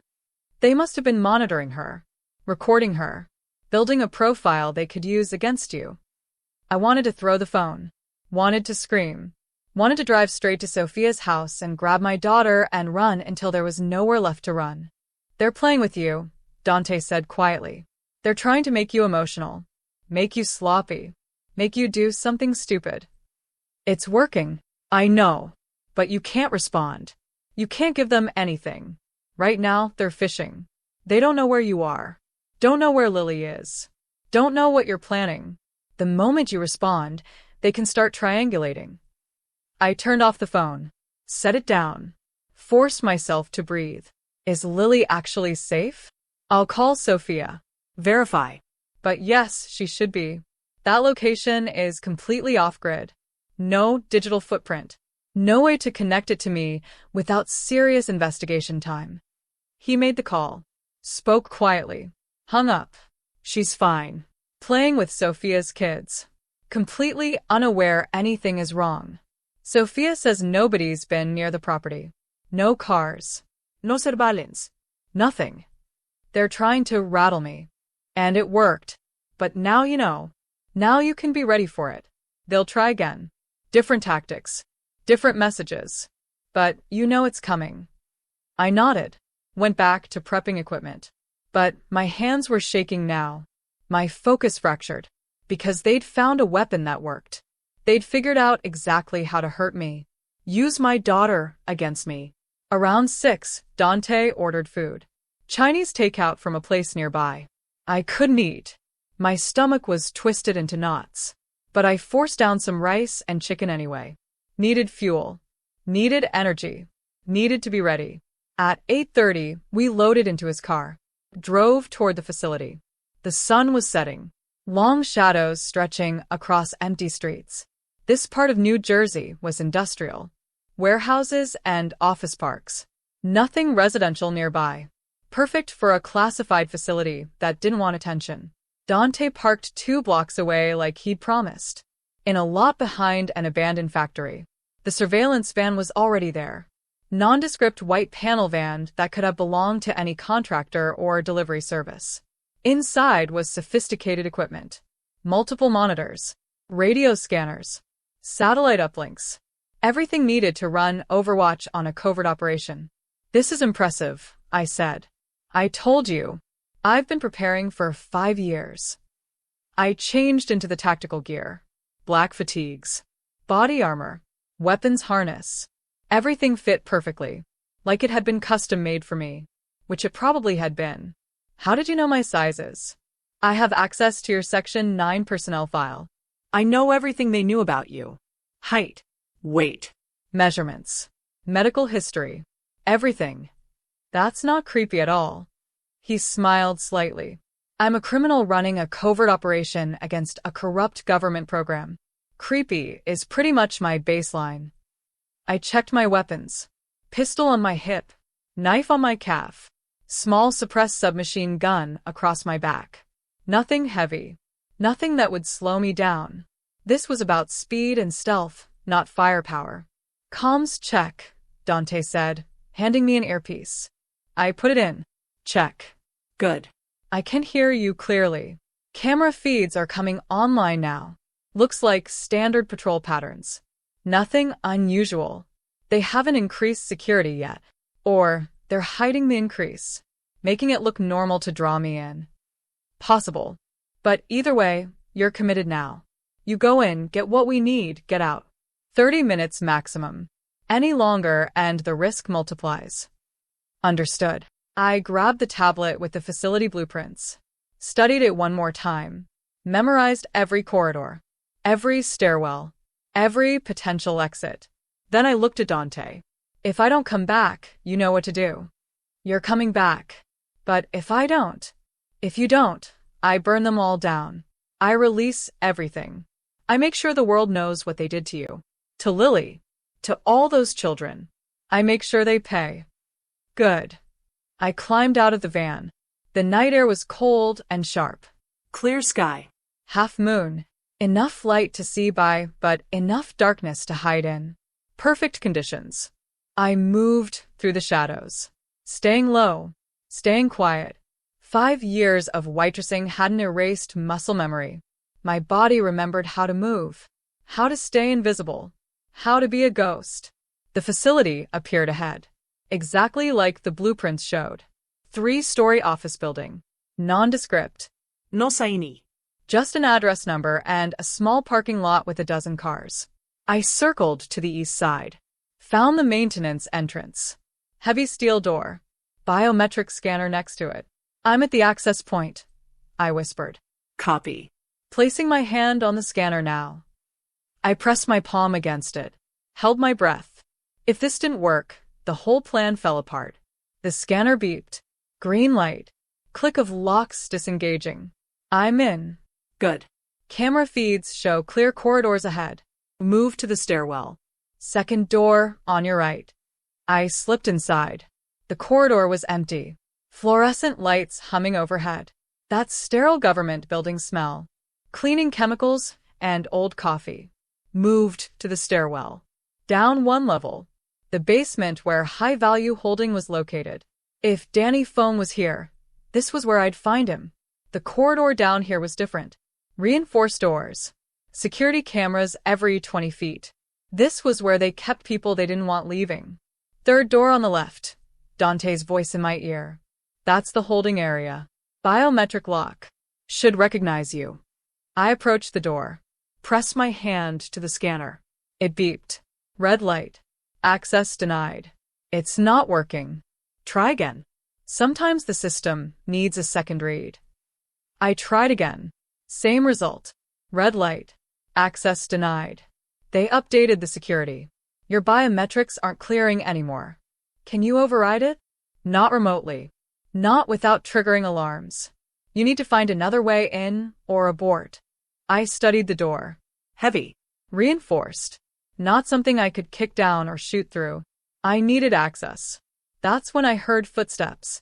Someone coming down the corridor. A guard on patrol. I pressed myself against the wall. Into the shadow between camera coverage. Waited. The guard appeared. Young. Maybe 25. Walking with the casual confidence of someone who'd never actually encountered a threat on their shift. He walked past me. Didn't see me. Moved to the holding area door. Pressed his hand to the scanner. Green light. The door clicked open. I moved. Fast. Silent. Grabbed him from behind. Hand over his mouth. Arm around his throat. Applied pressure to the carotid. Not enough to kill. Just enough to put him out. He struggled for maybe 5 seconds. Then went limp. I dragged him into a supply closet. Zip-tied his hands and feet. Gagged him with his own shirt. He'd wake up in 20 minutes with a headache, but otherwise fine. Grabbed his key card and his radio. Went back to the holding area door. It had closed automatically. I pressed the key card to the scanner. Green light. I was in. The holding area was a corridor lined with cells. Not prison cells with bars. More like hospital rooms. Small windows in each door. I looked through them one by one. Most were empty. 2 contained people I didn't recognize. Men in civilian clothes. Looking defeated. Broken. The last cell held Danny Foam. He looked older than his photos. Grayer. Thinner. He was sitting on the edge of a narrow bed, staring at nothing. I opened the door. He looked up. Saw me. His eyes went wide. You're supposed to be dead. So are you. Looks like we're both full of surprises. They'll kill you if they find you here. They're going to kill me anyway. Might as well make it worth their while. I stepped into the cell. I need you to tell me everything. Who ordered your fake death? Who framed me? Who runs Project Nightingale? Everything. He laughed bitterly. You think I'm going to help you? You think I'm going to betray the people who've kept me alive for 5 years? The people who've kept you in a cell for 5 years. The people who faked your death and destroyed your life.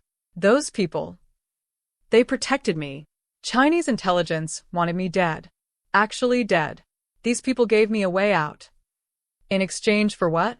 What did you give them? He didn't answer. Just looked away. What did you give them, Danny? Information. Access codes. Intelligence on Chinese operations. Everything they asked for. And in return, they got to use your fake death to frame an innocent operative. They got to destroy my life to cover up your treason. You were expendable. They needed someone. You were convenient. I felt rage building in my chest. Pure, hot rage. This man. This traitor. He'd sold out his country, and I'd paid the price. I had a daughter. Did they tell you that? That while you were sitting here in your cell selling secrets, I was on the run with a 5-year-old child? Did they tell you she was engineered? Created as part of a program to build better weapons? Something flickered in his eyes. I didn't know about that. Well, now you do. Now you know what they really are. What they really do. And you're going to help me stop them. Why would I do that?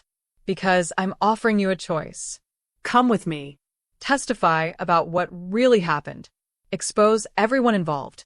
Or stay here in this cell until they decide you're no longer useful and eliminate you quietly. They won't kill me. We have a deal. Danny, look around. You're in a cell. You've been here for 5 years. You have no contact with the outside world. No witnesses. No leverie. The moment you stop being useful, you disappear. And nobody will ever know what happened to you. He stood up, walked to the small window, looked out at nothing. If I testify, Chinese intelligence will kill me. If you don't testify, these people will kill you. At least with me, you have a chance. We expose them. We expose everything. We put it all in the public record where even Chinese intelligence can't touch you without creating an international incident. You're asking me to trust you. I'm asking you to save yourself. I'm asking you to do one decent thing after 5 years of betraying everything you once stood for. He turned back to me. And if I say no, then I leave you here. And whatever happens to you is on your conscience, not mine. Long silence. I could see him calculating, weighing options, trying to figure out which choice gave him the best survival odds. Okay, he finally said. I'll testify. I'll tell them everything. But you have to get me out of here alive. That's the plan. I stepped into the corridor, keyed my radio. Dante, I've got phone. We're coming out. Static. Then his voice. Elena, we have a problem. What kind of problem? Victoria Cross just arrived. 6 vehicles. At least 20 operators. They're surrounding the building. My blood went cold. How did they know? I don't know. But they're setting up a perimeter. You have maybe 5 minutes before they breach. Can I get out the way I came in? Negative. They've got that covered. You need another exit. I pulled up the blueprints on my tablet, studied them frantically. There. Loading dock on the west side. Sub-level. Connected to the basement. Loading dock. West side. Can you get there? I can be there in 3 minutes. But Elena, they're bringing serious firepower. You need to move now. I grabbed phone. We're running. Stay behind me. Do exactly what I say. If you slow me down, I leave you. Understood? He nodded. We ran. Down the corridor. Up the stairs.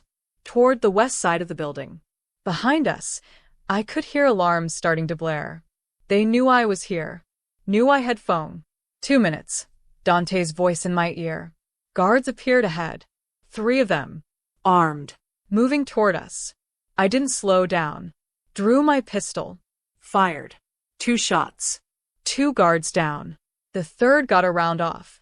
It sparked off the wall next to my head. I returned fire. He went down. Foam was hyperventilating behind me. You killed them. They were shooting at us. Keep moving. We reached the loading dock. Heavy metal door. No biometric lock. Just a crash bar. I slammed through it. We burst into the night. Dante's van was there. Door open. Engine running. Get in. Phone climbed in. I followed. The door slammed shut. Dante hit the gas. We peeled out of the lot just as Victoria Cross's vehicles converged on the building. I could see her through the windshield, standing next to a black SUV, watching us leave. Her face expressionless. She knew who I was, knew what I'd just done, and she was letting us go. Why isn't she chasing us? I asked. I don't know, but don't question it. Just be grateful. We drove. Fast. Through empty streets. Away from the facility. Away from the ambush. Away from whatever trap Victoria Cross had just let us escape. After 20 minutes, Dante pulled into another industrial area, parked behind an abandoned warehouse. Cut the engine. We sat there in silence, all of us breathing hard, all of us processing what had just happened. She let us go, I said. Victoria Cross had us, had the building surrounded, had overwhelming force, and she let us go. Maybe she didn't know you had phone. She knew. I saw her face. She knew exactly what we'd done, and she let it happen. Foam spoke up from the back. She wanted me out. She wanted this. Why? Because as long as I'm in that facility, I'm evidence. I'm proof that they faked my death. But if I escape, if I'm loose, then I'm a fugitive, a threat, someone they can eliminate without questions. She's planning to kill you. She's planning to kill all of us. But she can't do it in a government facility. Too many questions. Too much oversight. Out here we're just criminals who got what was coming to them. Dante was checking his tablet. He's right. I'm seeing chatter on government channels. They're putting out an alert. Elena Marlowe, wanted fugitive, has kidnapped a federal witness. Armed and dangerous. Shoot on sight orders. They're turning me into the villain. They're turning us all into villains. Makes it easier to justify what comes next. I looked at phone. Tell me about Project Nightingale. Tell me everything you know. I don't know much. Just pieces. But I know it's bigger than you think. It's not just about creating operatives. It's about creating a generation of assets who can operate outside normal legal constraints. People who can do things regular agents can't or won't do. And the children are being raised to be those assets, trained from birth to be loyal to the program, not to the country, not to any ideology, just to the program itself. They'll be unstoppable because they won't have the moral complications that compromise regular operatives.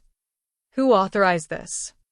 It goes higher than Reeves, higher than Victoria Cross. There's someone else, someone in a position to protect the program from oversight. Someone with serious political power. Give me a name. I don't have one. I just know they exist. Foam looked between us. And I know they'll do anything to protect this program, including killing all of us and every child in Nightingale if they think it's about to be exposed. The weight of that settled over us. We weren't just fighting to clear my name. We were fighting to save 12 children who had no idea they needed saving. We need those files from the archive level, I said. We need proof. Documentation. Something that can't be denied. You're not going back in there, Dante said. It's locked down now. Victoria Cross will have it sealed tight. Then we find another way. Another facility. Another source. Or, Foam said quietly, you use me. Let me reach out to Victoria. Tell her I'll come in.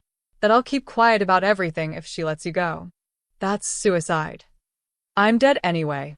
You said it yourself. The moment I stop being useful, they kill me. At least this way, I can buy you time. Buy you a chance to actually stop this. I stared at him. This man who'd betrayed his country. Who'd lived in a cell for 5 years. Who was now offering to sacrifice himself for people he barely knew. Why would you do that? Because you were right.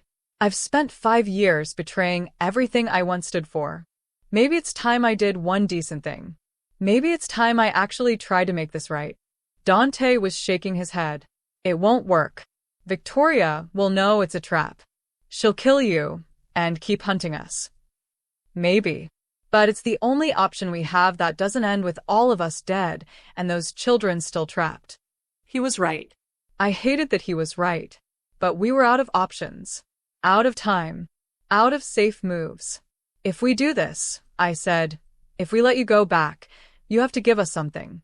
Something we can use. Something that helps us win. Foam reached into his pocket. Pulled out a small flash drive. This is everything I know. Names. Dates. Locations. Bank accounts.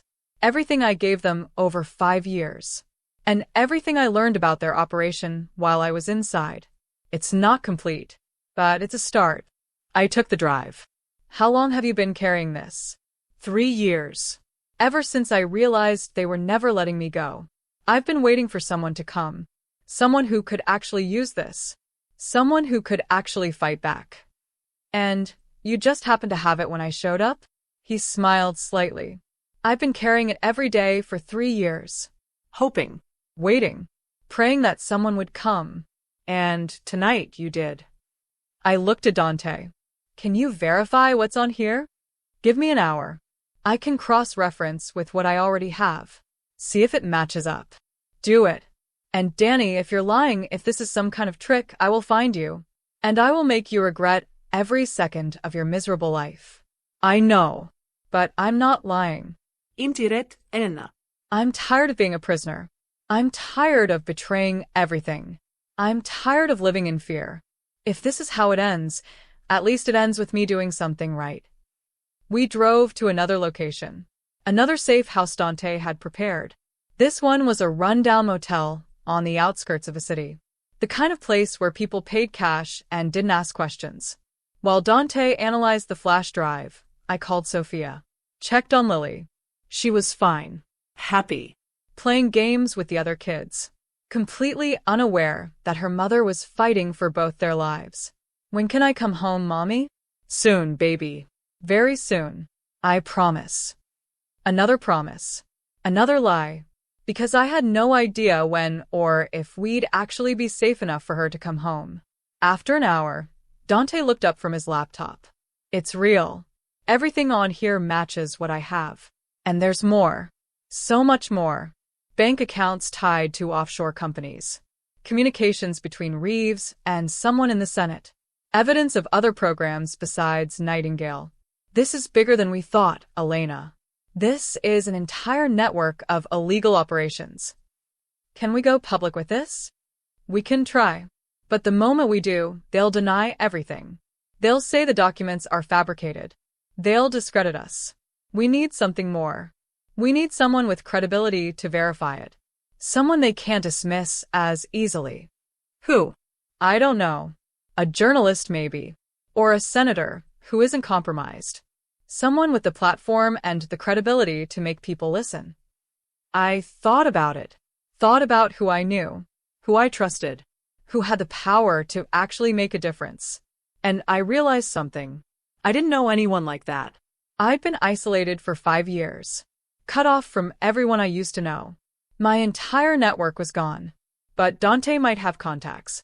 Resources. People who owed him favors. Can you reach out to anyone? Anyone who might be willing to help. Maybe. There's a journalist I know. Investigative type.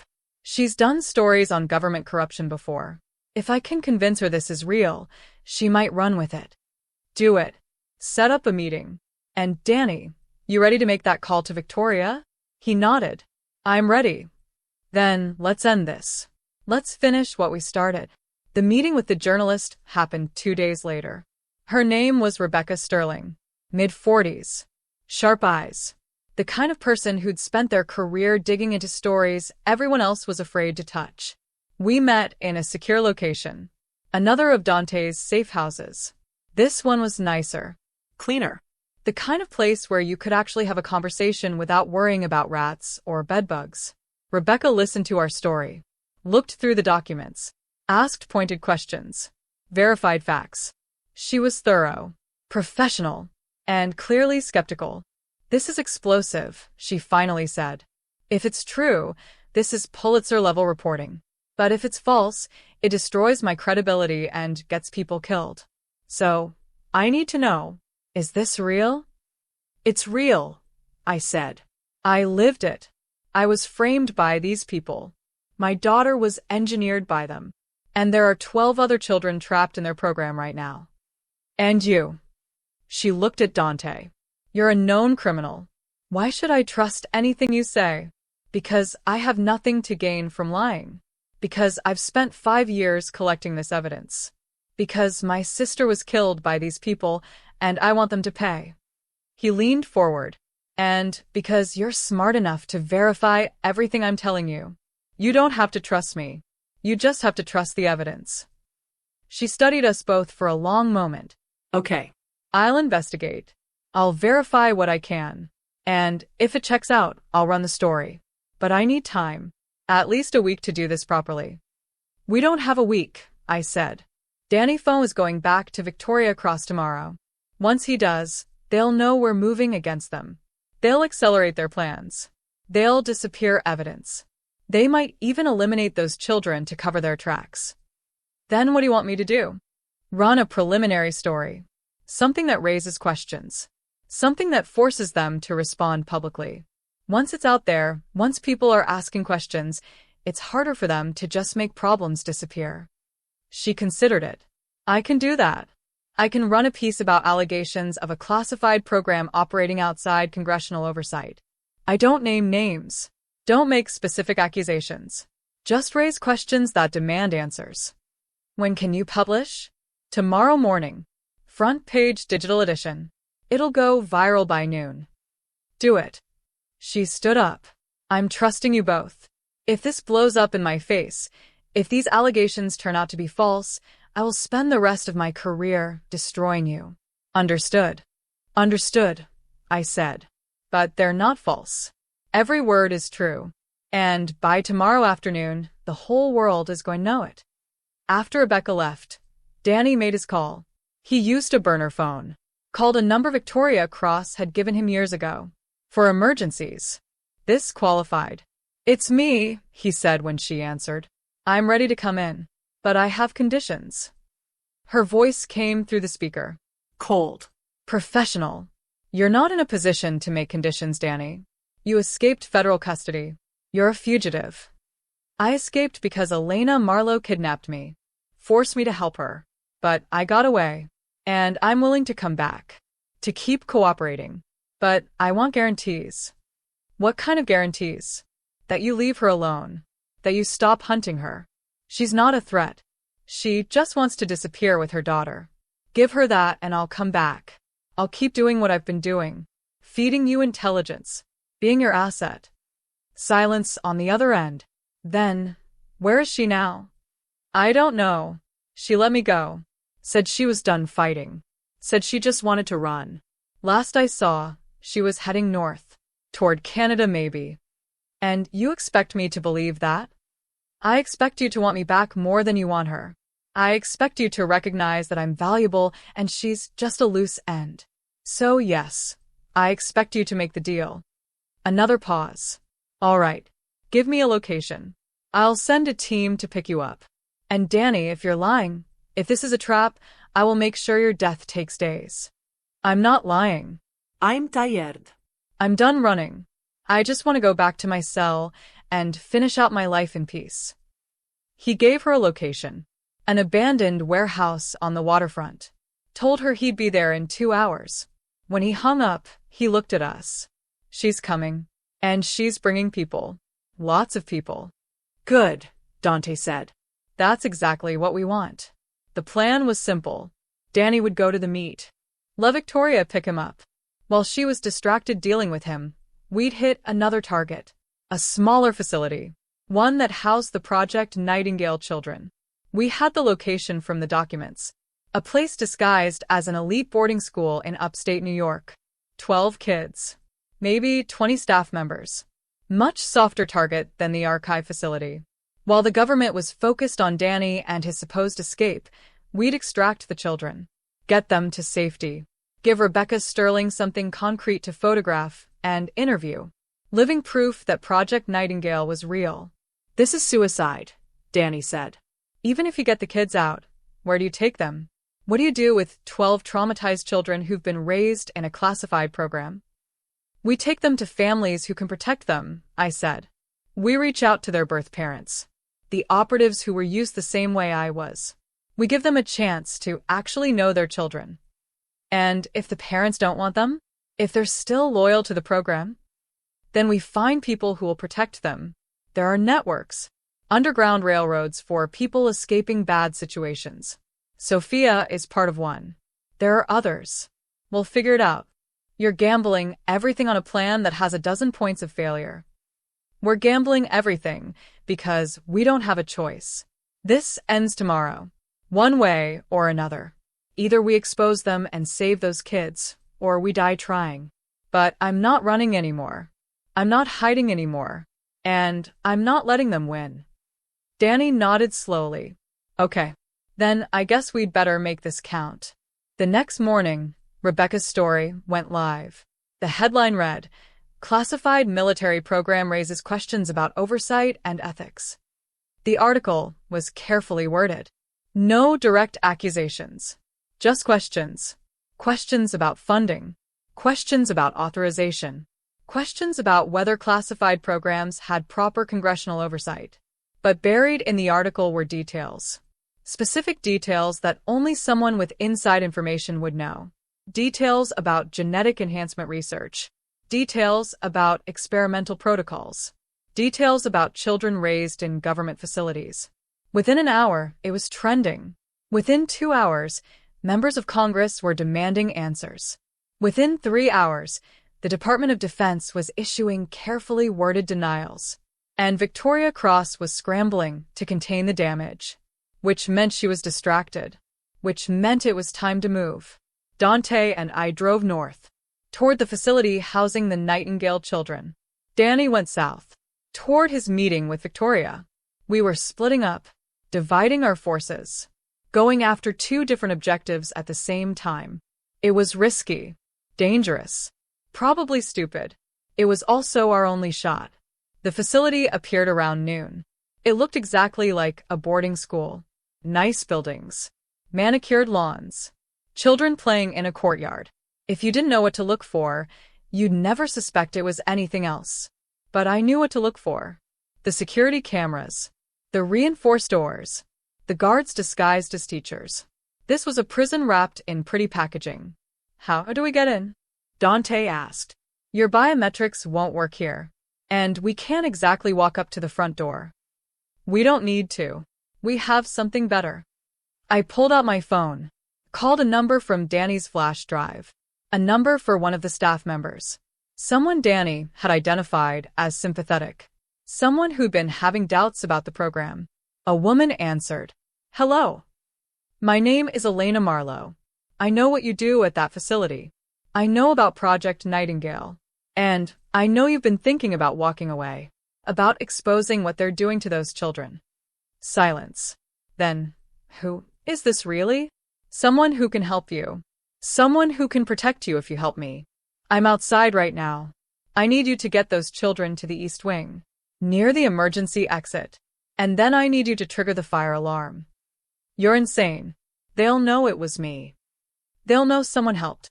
But by the time they figure out who, you'll be gone. You'll be safe. And those children will be free. That's what you want, isn't it? That's why you've been documenting everything. Why you've been keeping records. How do you know about that? Because Danny Fung told me. Because he knew you were one of the good ones. Someone who actually cared about those kids instead of just seeing them as assets. So help me. Help them. Do the right thing. Another long pause. The East Wing. Emergency exit. Give me 10 minutes. The line went dead. She's helping us, I said to Dante. Get ready to move fast. We'll have maybe 5 minutes before security figures out what's happening. We moved into position. East side of the building, near the emergency exit. Waited. 9 minutes later, the fire alarm started blaring. 30 seconds after that, the emergency exit opened. Children started filing out. 12 of them. Ages ranging from maybe 4 to 8. all looking confused and scared. And behind them, the woman I'd spoken to, mid-30s, teacher type. She saw us, pointed the children toward our direction. Go with them, she told the kids. They're here to help you. What about you? I asked. I'll stay. Slow down security. Give you time to get away. She pressed a thumb drive into my hand. Everything I documented. Every protocol. Every experiment. Every violation. Make sure people know what they did here. Come with us. I can't. My daughter is inside. One of the staff members' children. They'll use her against me if I run. But you can save these kids. So go. Now. The first security guard appeared. She turned toward him, positioned herself between him and the children. Go, she screamed. We ran. 12 children. 2 adults. Running across the lawn toward the vehicle Dante had prepared. A van. Large enough for all of us. Behind us, I could hear shouting. Gunfire. But we didn't stop. Didn't look back. Just ran. We reached the van. Started loading children. They were crying now.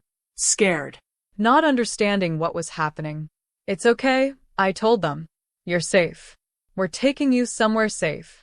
The last child climbed in. I looked back. Saw the woman on the ground. Security guards around her. She'd bought us time with her life. We drove. Fast. Away from the facility. Away from the people who'd created those children as weapons. Toward something better. Toward freedom. Where are we taking them? Dante asked. Sophia's place. She can handle 12 more. And then we start reaching out to their birth parents. Start giving these kids actual families. My phone rang. Unknown number. I answered. Elena, it's Danny. Victoria has me. But before she did, I told her everything. Told her about the journalist. About the story. About you extracting the children. She knows it's over. She knows the program is exposed. Where are you? In her car. On our way to a secure location. She's going to kill me. But she wanted you to know something first. She wanted you to know that this was never about you. Never personal. You were just in the way. And your daughter was just an experiment. Nothing more. Let me talk to her. There was a pause. Then Victoria's voice. Elena. You've made quite a mess. You made this mess. You and Reeves and everyone involved in Nightingale. I'm just cleaning it up. Those children you took. They belong to us. They're government property. They're human beings. And they're free now. And by tomorrow, the whole world will know what you did. The world won't care. We'll spin it. Make it about national security. Make it about protecting America. We always do. And in 6 months, this will be forgotten. Just another conspiracy theory. Not this time. This time we have proof. This time we have witnesses. This time we have children who can testify about what you did to them. Silence. Then, you're right. This time is different. This time you actually won. Congratulations, Elena. You destroyed a program that was keeping America safe. You exposed operations that were protecting this country. You've made us all less secure. I hope you're proud. I'm proud I stopped you from turning children into weapons. I'm proud I exposed your corruption. And I'm proud that my daughter will grow up free. Your daughter will grow up knowing her mother was a traitor. Knowing she destroyed lives in the name of self-righteousness. But sure, tell yourself you won. The line went dead. I sat there, holding the phone, trying to process what had just happened. We'd done it. We'd actually done it. We'd exposed Project Nightingale. Freed the children. Given Rebecca Sterling enough evidence to bring down everyone involved. But it didn't feel like victory. It felt like exhaustion, relief, and a deep, bone-deep sadness for everything that had been lost along the way. Is it over? Dante asked. I think so. I think it's actually over. What happens now? Now we get these kids to safety. Now we wait for Rebecca's follow-up story. Now we see if the government actually holds people accountable or if they just bury it deeper. And you? What do? I go get my daughter. I take her somewhere safe. Somewhere we can actually live instead of hide. And I try to figure out how to be a mother again, instead of just a survivor. He nodded. And us? This partnership? I don't know. We stopped them. We did what we set out to do. But that doesn't erase what you did 5 years ago. Doesn't erase the fact that your testimony destroyed my life. I know. But maybe it's a start. Maybe we can figure out how to move forward. Together. I looked at him. This man who'd been forced to betray me. Who'd spent 5 years trying to make it right. Who'd helped me save 12 children and expose a corrupt program. Maybe we could move forward. Maybe we could build something from the ashes of what they destroyed. Or maybe we'd just go our separate ways.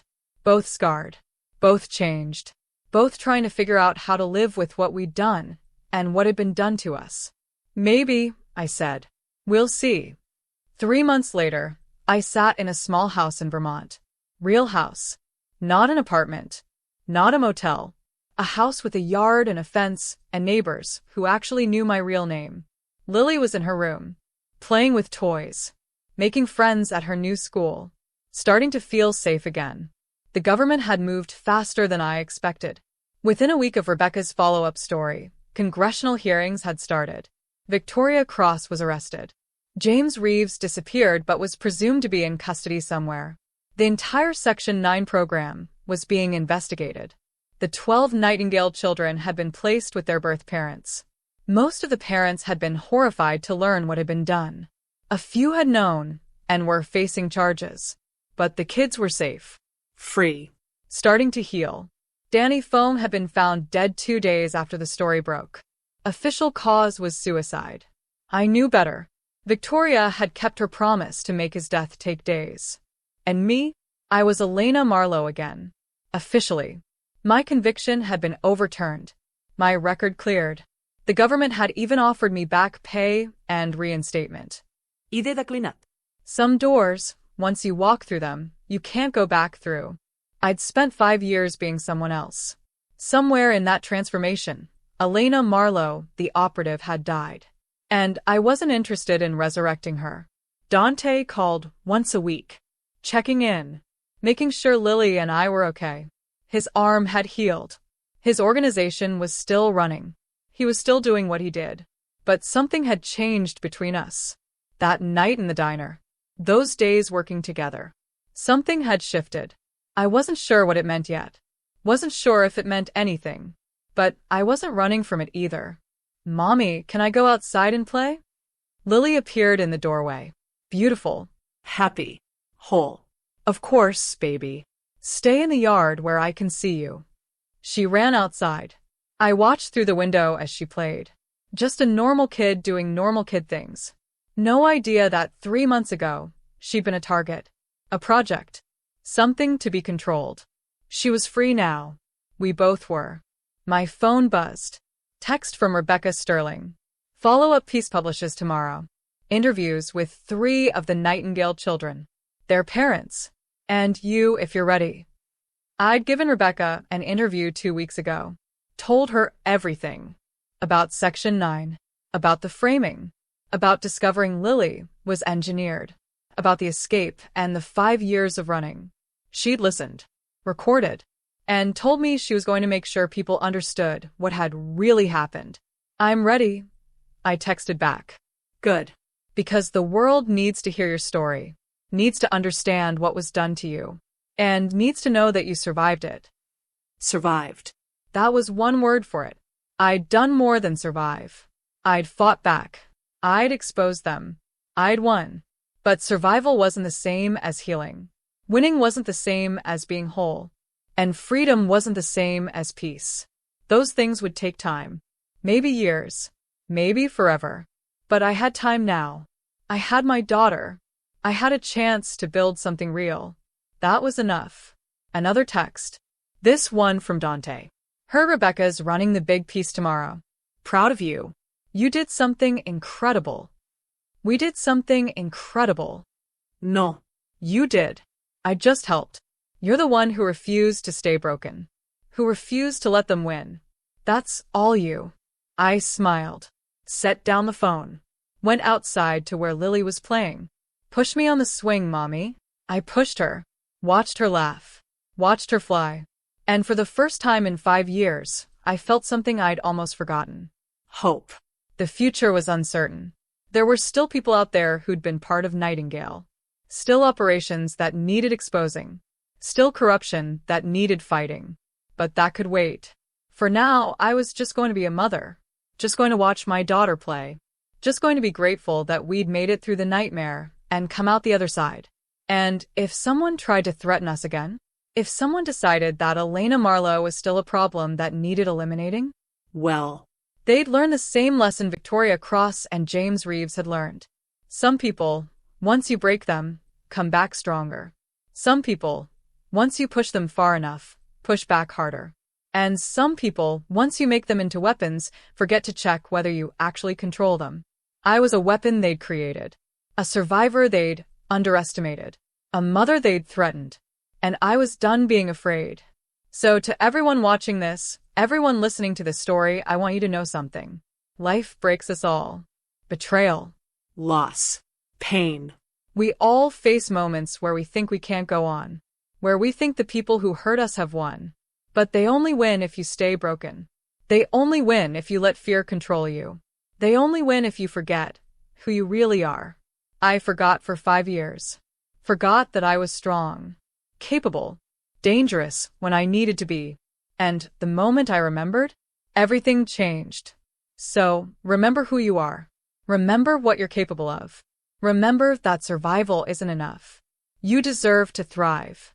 If you enjoyed this story, please hit that like button. Subscribe to the channel. Share it with someone who needs to hear it. Leave a comment telling me what you thought. What resonated with you? What part of Elena and Dante's story spoke to you? And come back next week, because there are more stories to tell. More people who survived the impossible. More battles fought and won. More proof that no matter how dark things get, there's always a way forward. My name is Elena Marlowe. This was my story. And I'm just getting started. Thank you for listening. Stay strong. And remember, they only win if you let them.